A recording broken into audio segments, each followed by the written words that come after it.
A while later, when King Achashverosh's anger had subsided, he remembered Vashti, what she had done, and what had been decreed against her.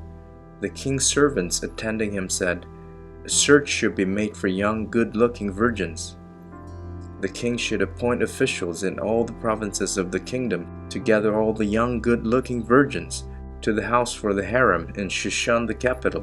They should be put under the care of Hegai, the king's officer in charge of the women, and he should give them the cosmetics they require. Then the girl who seems best to the king should become queen instead of Vashti." This proposal pleased the king, so he acted accordingly.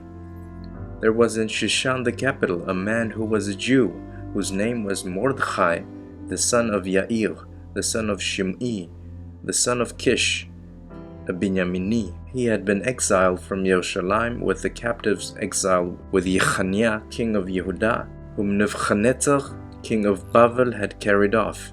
He had raised Hadassah, that is Esther, his uncle's daughter, because she had neither father nor mother. The girl was shapely and good-looking. After her father and mother's death, Mordekhai had adopted her as his own daughter. When the king's order and decree were proclaimed, and many girls assembled in Shushan the capital under the care of Hegai, Esther too was taken into the king's house and put under the care of Hegai, who was in charge of the women. The girl pleased him and won his favor, so that he lost no time in giving her her cosmetics, her portions of special food, and 7 girls from the king's palace to attend her. He also promoted her and the girls attending her to the best place in the harem's quarters. Esther did not disclose her people or family ties, because Mordekhai had instructed her not to tell anyone. Every day Mordekhai would walk around in front of the courtyard of the harem's house in order to know how Esther was doing and what was happening to her. Each girl had her turn to appear before King Achashverosh after she had undergone the full 12-month preparation period prescribed for the women, consisting of a 6-month treatment with oil of myrrh and 6 months with perfumes and other cosmetics for women. Then, when the girl went to see the king, whatever she wanted would be given to her as she went from the harem's house to the king's palace.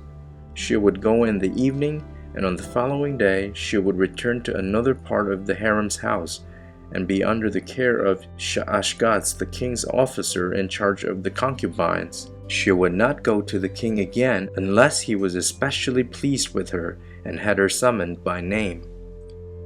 When the turn came for Esther, the daughter of Avichail, whom Mordekhai had adopted as his own daughter, to appear before the king, she didn't ask for anything other than what Hegai, the king's officer in charge of the harem, advised. Yet Esther was admired by all who saw her.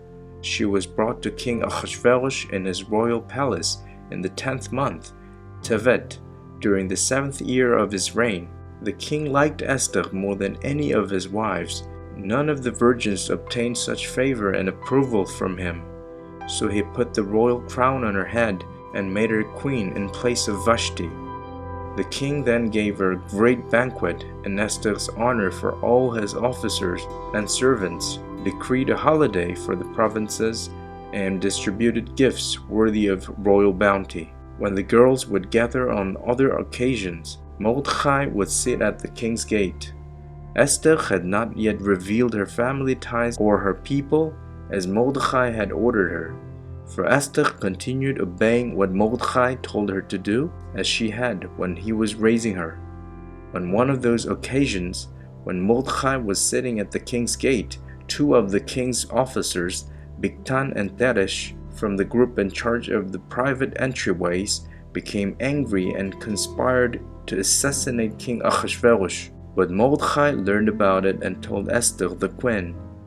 Esther reported it to the king, crediting Mordekhai. The matter was investigated, found to be true, and both were hanged on a stake.